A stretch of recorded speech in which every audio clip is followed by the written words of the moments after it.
So good afternoon, everyone. As Dr. Lau indicated, we're going to talk today a little bit about treating PTSD in Saskatchewan. So just to give you an idea of our objectives, Dr. Dungavell is going to give you a sense of the different populations that she works with throughout Saskatchewan through her role as a traveling psychiatrist. And then I'll come back and talk to you about our program, giving you an idea of who we are and what we do. And then we'll have some discussion at the end to evaluate the strengths and limitations of each setting with regard to trauma management, highlighting the benefits of practicing in a multidisciplinary clinic. Just a disclosure, I am a salaried employee of the Sask Health Authority and employed with the OSI clinic. There's been no financial honorarium for this presentation or no financial support from any organization. And with that, I will turn you over to Dr. Dungavell. All right, so hopefully my voice will hold up for all of this. I feel kind of like one of my trans male patients who's going through second puberty. My voice may crack. It's okay, I've got a nice deep voice right now. Actually, I might have to go deeper just so that you can keep hearing me. This is what comes of trick-or-treating with your kids last night. So I'm going to do my declaration. I have no financial support anywhere. I have spoken at 2 lunch and learns. I actually had to look up which pharmaceutical company sponsored them so that I could do this declaration. I feel like that's actually the opposite of the point. It makes me more likely to, I want to say Janssen. Yes, it makes me more likely to support Janssen Pharmaceuticals because now I remember they're the ones who funded those lunch and learns. The last time, well, a few times ago, the first time I was doing one of these, I accidentally was trying to remember the name of our, conflict of interest declaration and read it as culture declaration. I was like, oh, that's a brilliant idea. We should be doing these culture declarations. We should be acknowledging our privilege before we talk. And then I read it more closely and I'm like, oh, that is not the word that it said. But I still love the idea, so now I always do it. So first off, I'd like to acknowledge that we're here on Treaty 6 territory, the traditional homeland of the Métis people, and I am quite privileged to get to do a lot of my work further north with different peoples, the Dene and the Cree. And that is some of my most rewarding work, which we'll get to talk about a bit today, and is also very important when we're talking about PTSD and trauma in general. I'm also, though, a white woman who does this work. So a lot of what I said is coming clinically, is coming from reading from the outside. I do my best to be a magnification of the voices of the people that I'm working with, but sometimes I get it wrong. So if anyone is saying, hey, Dr. Dungavell's full of shit, those people are right, I'm wrong. Same deal when I'm talking about trans folk. So I'm talking from the outside again. I am not trans, I'm cisgender. I also happen to be a doctor, which is a shockingly privileged position. So while I am gay, I'm not actually coming from the same socioeconomic status as a lot of my patients and haven't had the same experiences. Dr. Zhang was talking about how he ended up not having PTSD when he got T-boned. I didn't get PTSD when I got hit by a car. He and I have talked about how we're both very resilient people. But it's not actually that we're resilient people, it's that we're shockingly privileged people and we're both able to actually sail through this trauma without it actually having too much in the way of negative consequences for us. I also am a mother of 3 children, which comes with its own interesting horror. It's no one talks about how bad it is having your heart wandering around outside of your body and also spending like every minute of the day asking for your attention and for impossible things. My Lord, I do not recommend parenting. I see some pregnant people in the room today, and first off, I'm glad I'm not you anymore, and second, I'm very sorry for what's to come if these are your first kids. I like to include my wedding picture because I think this actually sums up my privilege pretty nicely. I've got a great family supporting me. I've got a great wife. We both look pretty damn white in that picture. So I think that's actually just a nice declaration of culture and privilege in one button. Now, before I wander on too much talking about my own life, I should actually hit my timer because I want to make sure I don't talk too long. So, if we're going to talk about my clinics, what do? I think I'm similar to everyone else. I do treat a lot of trauma, but we all treat a lot of trauma. Whether we're treating full-on PTSD or not, a lot of the people that we've been dealing with have experienced some pretty hard things in their life. I do 1.5 day a week of telehealth. The OSI clinic has been kind enough to let me use their telehealth machine Monday afternoons so that I can do my telehealth from there. I do that to my northern clinics so that I can do a little bit of follow-up care between the flights in. I also do a half day all the way, like only telehealth to Fond du Lac because it just takes too long to get me there. It doesn't make any sense. I do a half day a week at the OSI clinics. That's the morning of my telehealth. I do 1 day a week at Saskatoon doing the LGBT-friendly care. I do 1 day a week at Student Wellness Center where I work with Dr. Zhang. And I do 1 day a week at my northern clinics pretty much. So it's 1 Friday a month up in La Loche, 1 Friday a month up at Stony Rapids, and then a Thursday and a Friday up in La Ronge. Now I have in the past done some pretty free and loose math. I calculated how many people lived in the communities that I fly up to and what our average distribution of psychiatrists are per general population. Now, psychiatrists, we're city folk. We always kind of concentrate in the cities. So there's usually fewer psychiatrists in rural areas than in city areas. But if I pretended that it was an average distribution, there should be 2 full-time psychiatrists doing my job. And I'm up there for 1 week a month, basically, just to talk about how underserviced these populations are. And I think this is my attempt at a Venn diagram to kind of explain the difference in terms of resources that are available in the communities that I'm in.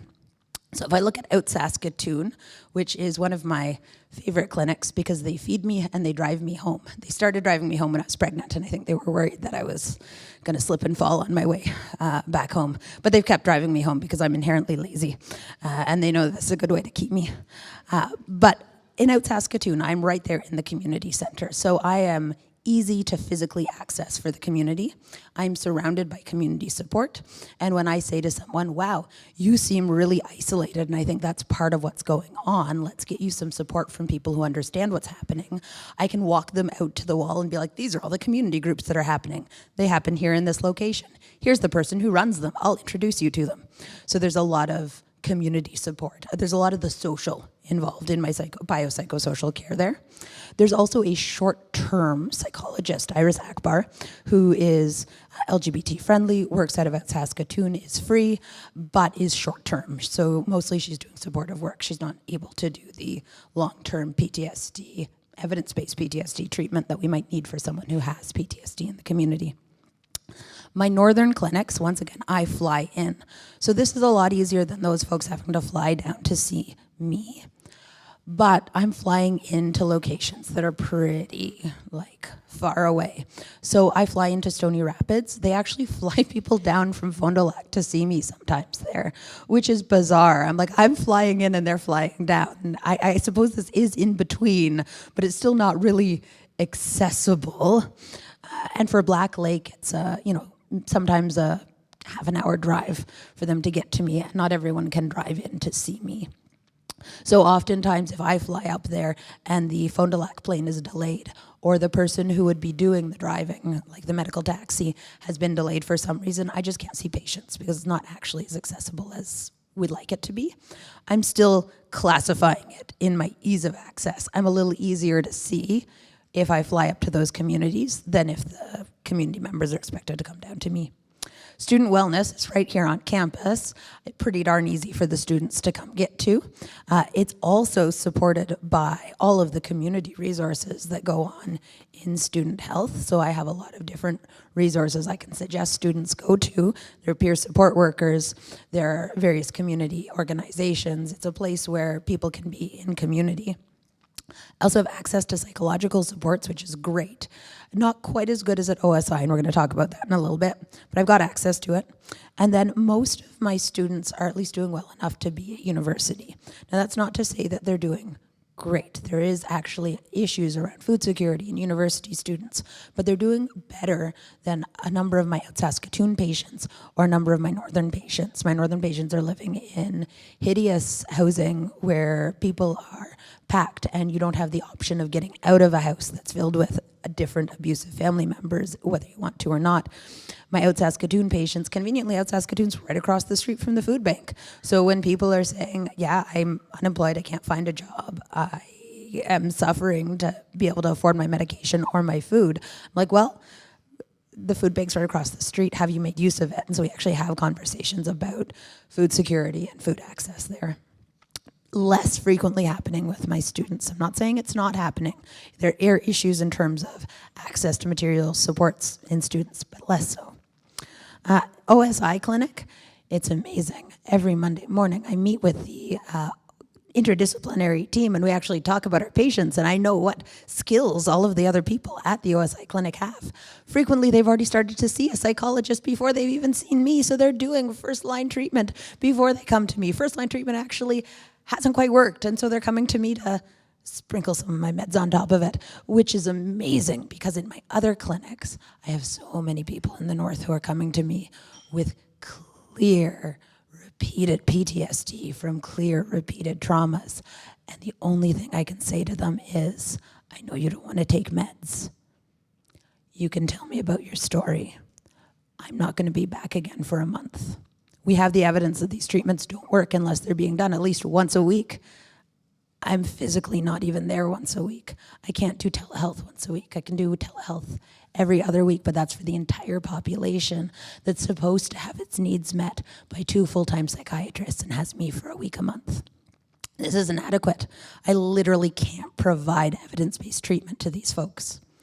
I want to paint a picture of one of the youngsters that I've seen. Some of the details about them are not 100% accurate because I want to preserve their privacy. But they actually got a text message from a friend saying that that friend was suicidal. Went to the friend's house and found them hanging.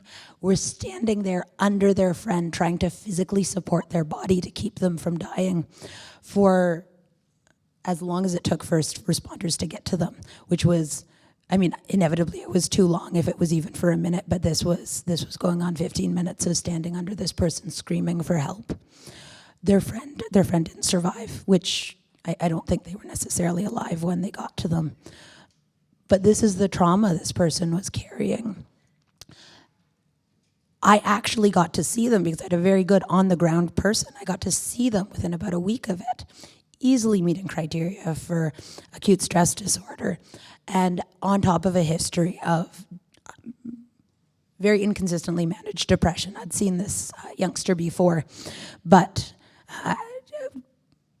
poor engagement in terms of mental health care for a variety of reasons, because they themselves had a history of other trauma that had happened to them, had a history of family members who had died by suicide, who had died in gang violence, had concerns around being rejected by their family when they came out and expressed their actual sexual orientation. And this kid comes to me, and I say, you know, I can offer treatment because you want to graduate and I want to reduce the material consequences of this trauma for you. I want you to accomplish your life steps. And the counselor who got you in, he's willing to keep seeing you until his job ended and he was gone. He was no longer in the community within a month of that happening. The next counselor took a while to come back, and none of the counselors have been providing anything except supportive psychotherapy. None of it's been trauma-focused. None of it's actually been doing the cognitive work that we need to be doing for it. This poor child was entirely unsupported when it came to getting evidence-based treatment, besides the meds, which, again, inconsistent in terms of effect size and inconsistent in terms of the agreeableness of being on meds. So I feel like that should have been when I was talking about the northern clinics. At the OSI clinics, I actually get to say to someone, hey, let's do first treatment evidence-based medicine before they come to me. And it's glorious. It is one of the best experiences to have this group of well-educated, evidence-based women who are working with me, as well as patients who often are talking about how, well, you know, I can't be out in social situations, so I'm just doing work around my acreage. So they're actually doing things because they actually own this plot of land that they can actually find a really meaningful, active job on. They can actually do things, as opposed to some of my patients who have less material means and are trapped in their room because they're roommating and they don't have any space that they can be where they're not triggered. So at Saskatoon, I already talked a little bit about kind of what I get to do there. oh man, my timer's not working. I said it, and then my phone turned itself off, so my kid can't play Pokemon. What time are we at? There we go. So this is kind of a brief description of what Out Saskatoon does. They're trying to address the housing issue. They've got the Pride Youth Home. So that's for youngsters who aren't safe at home. They can come live at the Pride House. They've got their social clubs. They're working on being anti-racist, and so they're doing their best to run activities that actually make this a safe place for people of any ethnic or racial background. They've got a great out on the land camp that's focused on making sure that Two-Spirit and LGBT youth who are from Indigenous background have a chance to connect with land-based healing, as well as Two-Spirit elders who are going to be safe for them, because that's often an intersectional identity that causes a lot of marginalization, where these folks who are Two-Spirit aren't safe at other cultural reclamation events because of the history of colonialism that's making it unsafe for them to be at these events. They have my clinic. They also have a sexual health clinic, and they're actually soon to be starting family medicine clinics, which is incredibly exciting. So there's going to be family docs who can come in, prescribe hormones, do wellness checks, generally help take care of folks. They've got IRSAC bar for the short-term counseling, and it's a hub for education and organization. I was lucky that I stumbled into working there. Student wellness, as I said, has a list of great resources available to it. I'm not going to describe why I think that sign of wasps go around is especially meaningful.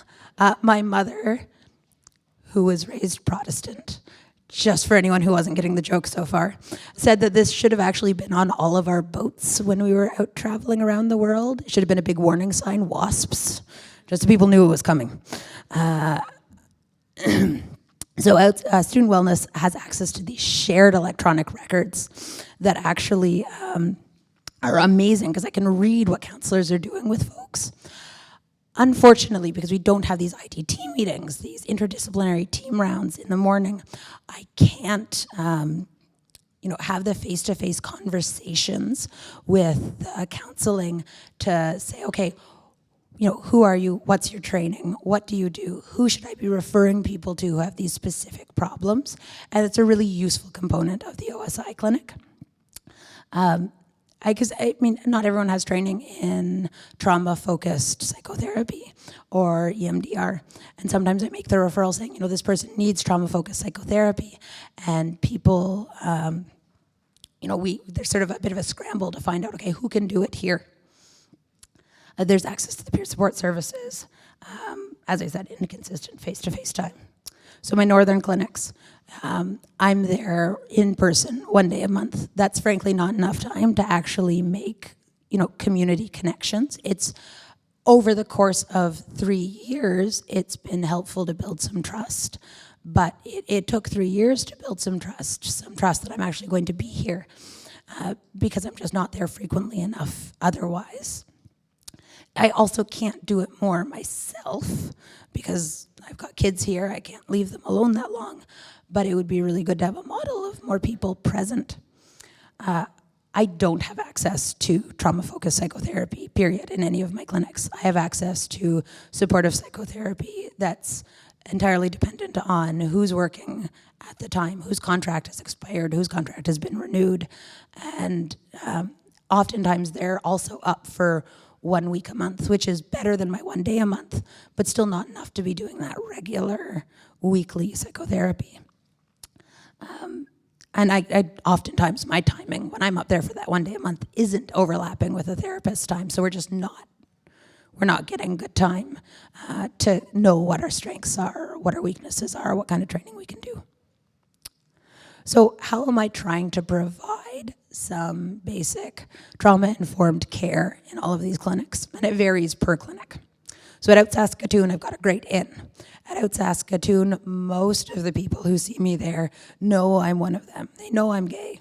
They know that I'm not homophobic. Even if they don't realize I'm gay, probably if I'm working at Out Saskatoon, I'm probably not a raging homophobe.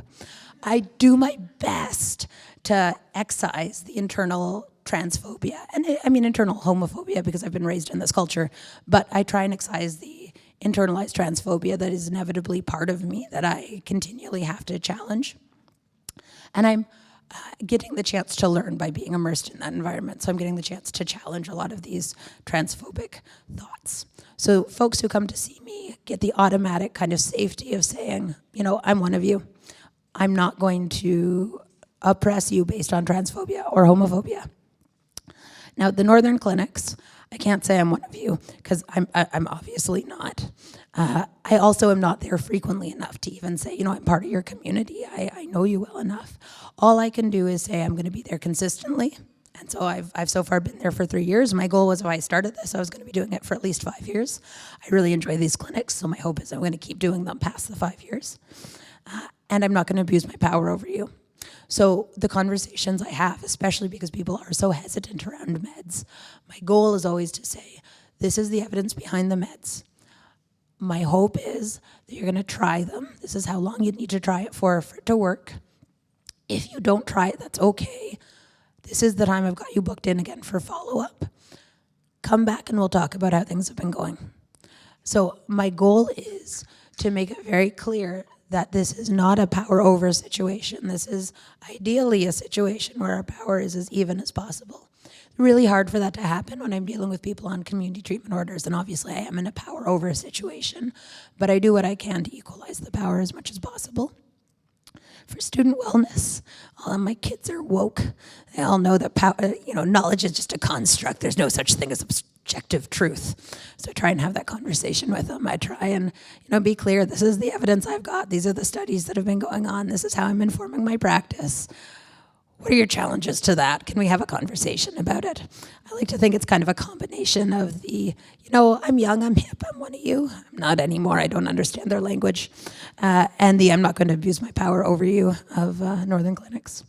The OSI clinic, though, has been my biggest challenge. These older gentlemen who I frequently am seeing come in and see me, and they're stuck with this little hippie. And, I'm doing my best to pretend to be a wise doctor whose orders they should listen to, but it's hard. I've been like, well, okay, these are the options. What would you guys like to do? And they're like, well, you're the doctor, you tell me. I'm like, I got to reprogram the entire way I'm interacting with you here. So it's been a challenge. I'm still working on it. You got to balance that. You can have confidence in me as well as but I'm not going to abuse my power over you because no one wants their power to be abused. So now we're going to talk about the OSI clinic itself.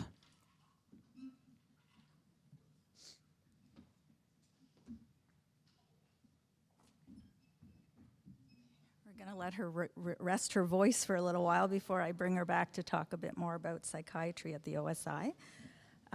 But my goal for the next little bit here is to tell you a bit more about our clinic. Just who we are, who we serve, and what we do. Thought I'd start with a definition just to refresh or remind people who might not be aware. An operational stress injury, or an OSI, is any persistent mental health difficulty resulting from or made worse by operational duties performed while serving in the Canadian military or the RCMP. So that definition gives you an idea of who it is that we serve. So the individuals who can have an OSI and are able to come to our clinic are currently serving regular and reserved members of the Canadian Armed Forces, currently serving RCMP members, and veterans of the Canadian Armed Forces and retired RCMP. Just to correct a common misconception, an OSI is not equivalent to PTSD.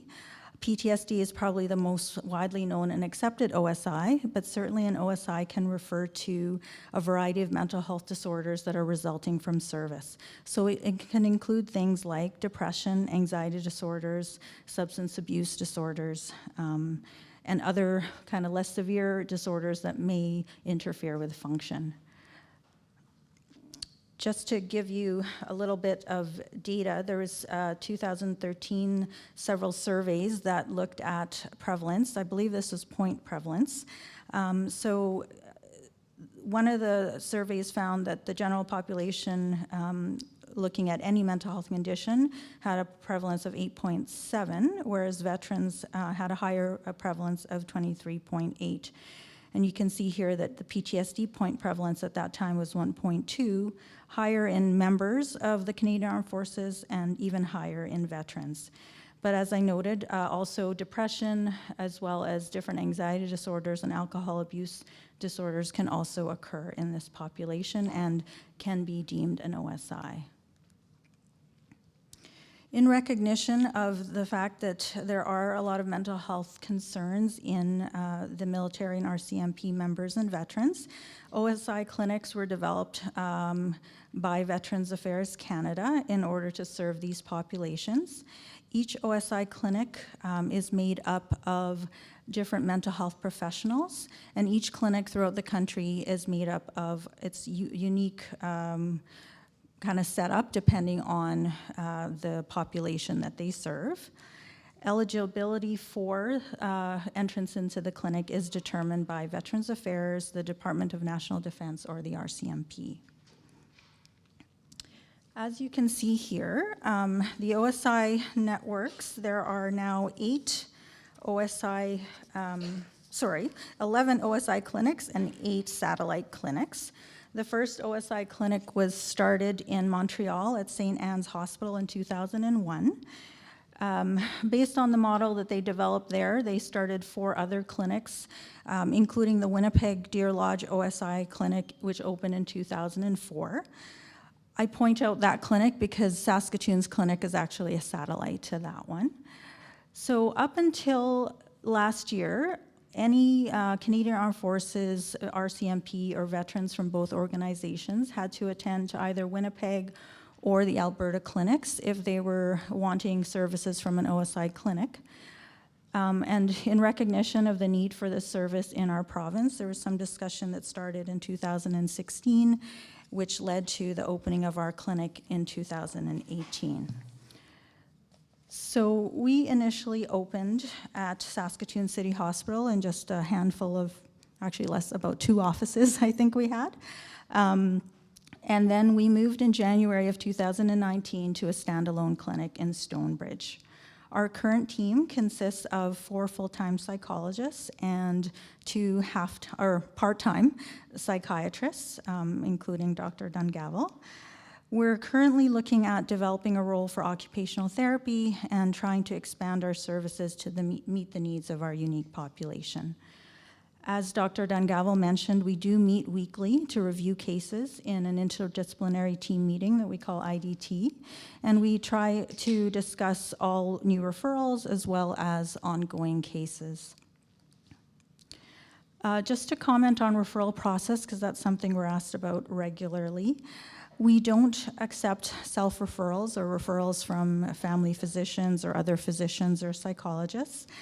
If someone is interested in an OSI referral, currently serving regular and reserve members of the Canadian Armed Forces would need to go to their medical officer or social worker on the base. So in Dundurn or Moose Jaw, they would go to their medical officer and request a referral. Currently serving RCMP members would go to their health service officer or the RCMP-based psychologist. And veterans of the Canadian Armed Forces or retired RCMP would have to talk to their VAC case manager if they have one, or to contact the VAC toll-free number. We usually, we've had a lot of questions from community providers about how to go about ensuring that their clients get referrals. So we always encourage them to encourage their patients and clients to go to these people that I've identified.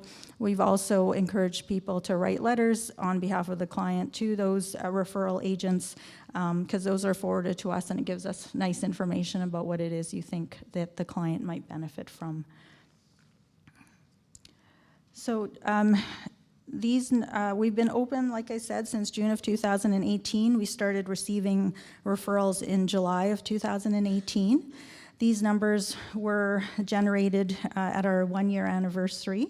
So as you can see, most of our referrals have come from VAC for veterans, but we have received referrals from a variety of the agencies that I described. What we've also seen is that we've gotten referrals from a variety of places throughout Saskatchewan, while kind of the largest individual group was from Saskatoon and close by areas. The other group is larger, and we are getting referrals from individuals who live in various areas throughout both northern and southern Saskatchewans, and some very rural areas as well. So to give you a sense of what we do once we get a referral, we do review the referral information and conduct a brief phone screen in order to determine the client's understanding of the referral and get a sense of their goals for attending the clinic. That helps us when we meet to review the referral to ensure that we're providing them the services that they're looking for, whether they need psychiatric or psychological assessment or both. We then do two types of assessments, comprehensive diagnostics assessments and assessments for treatment. It's not uncommon that the people that come to see us have never sought mental health treatment before, have never been provided a diagnosis. And so to ensure that we're having a good idea of what they're actually experiencing, whether or not it is deemed an OSI, and what kind of treatment would be most beneficial for them, we conduct a comprehensive diagnostic assessment. For those who come to us having already had an assessment or have been deemed to have an OSI from previous providers, we would do a kind of brief assessment where we look more at current symptoms and treatment needs. Once the assessment is done, we do bring them back to IDT again so that we can discuss what it is that we're seeing, what kind of treatment they need, and we also discuss referrals across disciplines. So if I've assessed someone and medication is something that they're thinking about, even wanting to have a discussion with, then we would refer them to psychiatry. As I mentioned, common PTSD is probably the most common thing that we see, but over the past year, these other issues have certainly been present and significant for a lot of our referrals, anger and irritability, depression, anxiety, substance use disorder, sleep disturbance, and et cetera.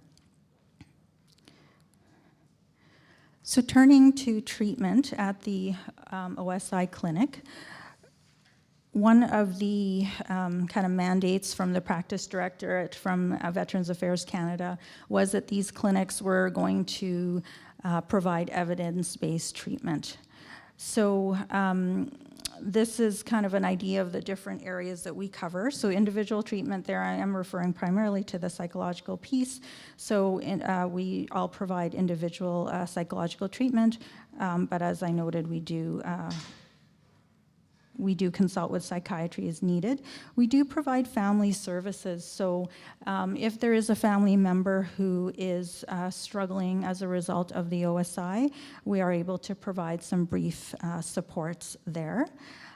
Psychiatry, Dr. Dungavell will come back and talk a little bit about that in a bit. In terms of future developments, as I said, we've been open only 1 year, so we're looking to evolve our clinic to ensure that we're providing services that are needed by our clients. We're looking at hopefully developing some groups, family and couples therapy. We actually do now offer couples therapy since Dr. Bonley joined us in June, but have not yet developed any family services at this time. Just again, some numbers from our 1 year mark. 54% of our patients at this time are receiving psychological services, 28 are receiving just psychiatry, and 18% are receiving both at this time. So in terms of the mandate, as I said, was to provide evidence-based treatment. When the clinics were opened and they started to talk about what evidence-based protocols were recommended, the three at the top there are the psychological treatment protocols that were recommended, as well as the medication options. I'm not going to go into a lot of detail about the treatments themselves. Dr. Monson spent a lot of time talking about the cognitive-based ones. what I thought was great that she talked about was how it's really important to match the person with what they're interested in and what they need. So just want to share a slide here from a decision tool that was created from the Veterans Organization in the US that does kind of highlight the 3 different protocols that are trauma focused. And this is just the first page of that website, but it does include a lot more information as you go down. But it talks a little bit about what type of treatment it is, what it is the client would have to do, how often they'd have to come, how effective it is, things like homework, etc. So this is a decision tool that some of us have been looking at recently, but certainly all along we have been trying to talk to our clients about which ones would fit best depending on their symptom presentation and what they're feeling capable of engaging in. Each of our clinicians are trained in at least one of these protocols so that we can ensure that the client has some options. And then I just thought I'd take a few minutes to talk about just some clinical considerations when working with this population. Certainly, the military and the RCMP and their veterans have faced unique challenges and experiences that many of us can't even imagine, and certainly that can impact on their treatment. Some of the factors can aid in treatment. Dr. Dungavell mentioned that these are most of them middle-aged males who are used to being told what to do. So they are good at coming to appointments, which is probably better than other places that I've worked where I've experienced a lot more no-shows and changes in attendance. So they, that kind of training in obeying the chain of command makes them more compliant with attending appointments, doing their homework, taking medication if that's been added. So certainly some factors about who they are and what they've been trained in can have a positive impact on treatment. But other things can certainly hinder treatment. If you think about the organizations, they are steeped in a culture of action with limited awareness of emotions. Often many of them talk about how they are trained to not listen to what's going on inside of them because they need to do their job. So when you then have them in a room and you're asking them to pay attention to what's inside and tell you about how they're feeling, that can not always go well. So that's just something that we need to keep in mind, and a lot of times in terms of our treatment protocols, there may have to be some discussion just about emotional awareness and even language for emotional experiences. Also important to recognize that individuals in this population may have experienced events within their organizations following the trauma that can impact on their symptom presentation.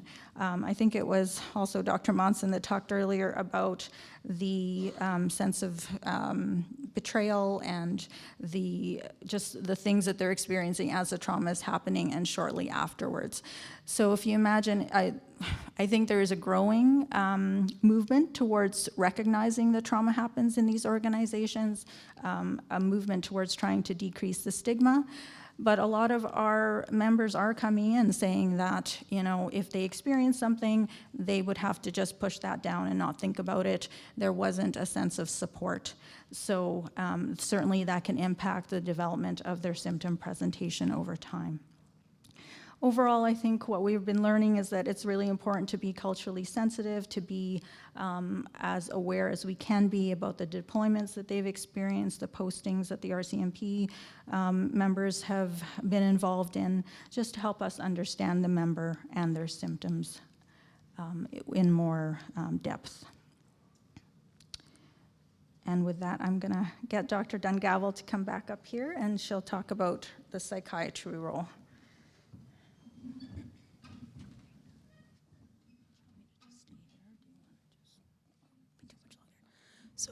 So this, oh no, I stopped talking. My voice stopped working.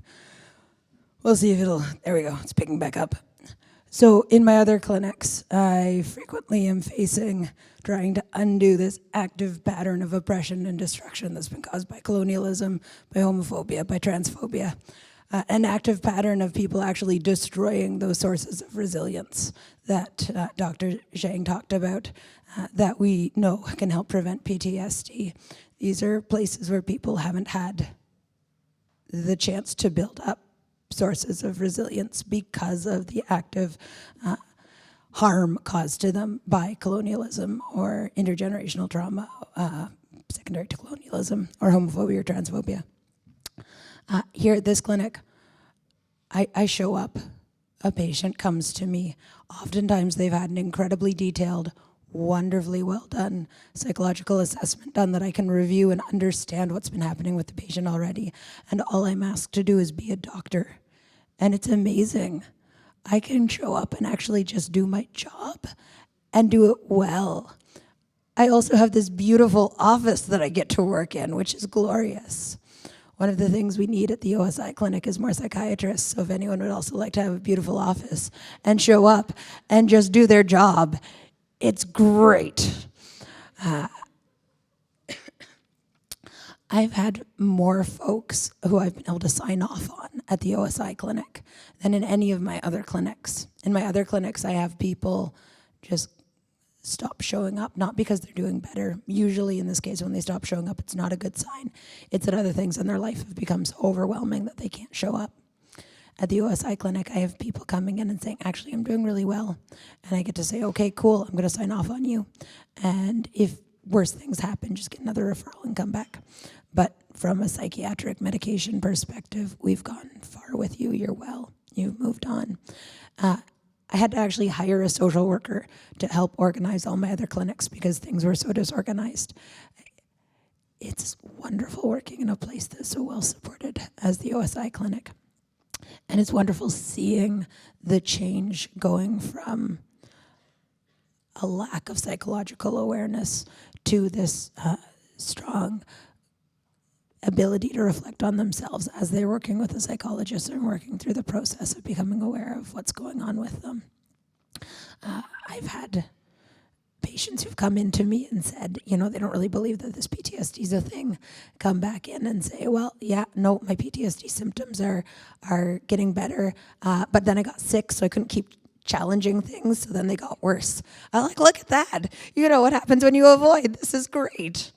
And it's a wonderful place to actually work and see the effect of properly meeting people's needs and properly supplying their needs. I think that's about all I've got there, though. Yeah, that's you, right? I don't think that's me. Yeah, you got it. All right.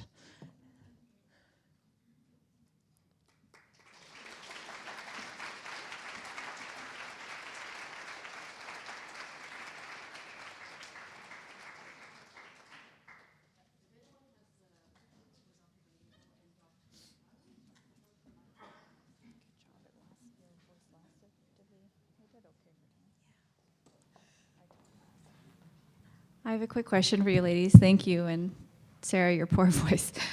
I noticed on the pie chart of who you serve, there was a small section of family members, and I was wondering if you can talk about who that might be, or what kinds of like family of a veteran. So to be clear, Tamara, we're not doing child psychiatry. You're out of luck. Okay. Although if you'd like to join my us. adult patients. I'm just wondering what kinds of referrals you're getting for there, and what would be appropriate for that kind of. Primarily, those ones that we're talking about were spouses. So it's been a little bit unclear at times from the Veterans Affairs discussion about which family members are eligible for treatment. But I think the bottom line is that if someone like a spouse is struggling psychologically because of their partner's OSI, then they are eligible for some short-term counseling to help them understand and to potentially get some supports to better cope with the situation at home. So the ones that we've gotten so far are spouses. I think we got one adult child once. We aren't treating children. All of the people who work at the OSI clinic right now are primarily trained in adult work. So I don't know if that, okay. I just had a couple quick questions that I guess is more on the logistical side of things. So I guess the first was in light of some of the statistics that we heard about this morning in terms of populations that experience trauma, is there any discussion about expanding the populations that are served to also include other first responders like paramedics and firefighters? And then the other question I had came up as you were talking about some of the challenges they might have within the organizations following the event, and if there's any talks of expanding the referral process. So maybe they have discomfort asking someone within their organization for a referral just based on some of the things that might be going on there. So to your last question, if somebody is still serving in the RCMP or the Canadian Armed Forces, they can go to their medical offices at that time and seek help, so they don't have to wait until they're a veteran or retired before they get services. Did I understand your question correctly? A little bit. I was wondering more so if in terms of comfort level, like say perhaps someone would be more comfortable asking their family doctor for a referral just because maybe they're experiencing some negativity within the organization and they're concerned about asking someone for a referral to get to the OSI clinic. I'm not sure if that's a challenge that any of the clients have brought up, but that's just something I was wondering as you were mentioning that. Yeah, and they could ask their family doctor to speak to the medical officers on their behalf, but unfortunately, the way that it's set up right now, it would have to come from the base or the RCMP officers. In terms of your first question, because the clinics are set up through Veterans Affairs Canada, and primarily we are serving federal employees, right? So they're Armed Forces or RCMP, first responders like firefighters, paramedics, they are, I guess, provincial or civic employees, so they would be covered through workers' compensation. Gotcha. Thanks. Yeah.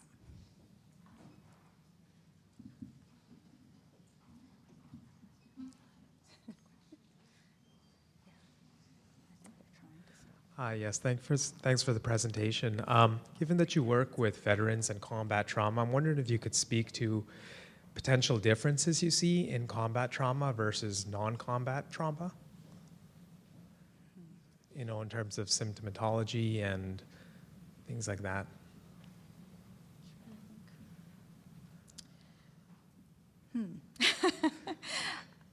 I don't know that, we certainly have gotten referrals that are both people we've gotten lots of people who've been through Afghanistan, and then others who've had trauma related to kind of violence amongst military members, things like that. I don't know that I've noticed that there's been a significant difference at this point, but we've not systematically studied that. I don't know if you've... I know a lot of the people that we are seeing at OSI aren't, I can't say a lot, some of the folks that we're seeing have definitely had their mental health worsened by their combat experience, but some of their trauma that's actually caused PTSD has been pre-deployment. It's either been in interactions with other staff before they were deployed, or it's been even before that in growing up. So we're seeing a wide range of causes. It's not all related to combat itself that's causing it. So if I look between my clinics, there are just too many different factors between clinics. So I think the differences that I'd describe between my OSI clinic and my other clinics are more related to those different factors.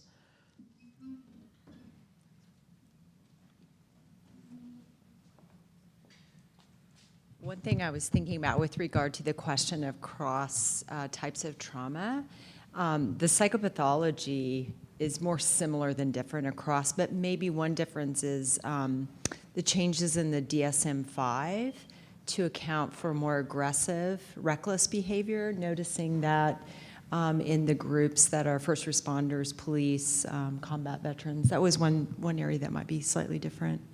I was thinking about this resourcing issue.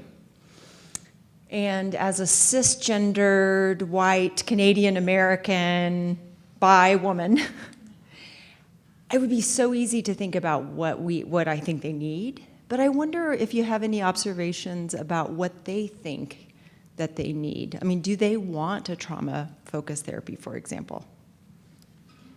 So what I'm consistently hearing, and this is across my northern clinics, they want someone who's not from the community, so who doesn't have any ties to their families, who's not their auntie, who's not their mom's best friend, who's not going to breach confidentiality, because that's one of the big concerns in these small communities.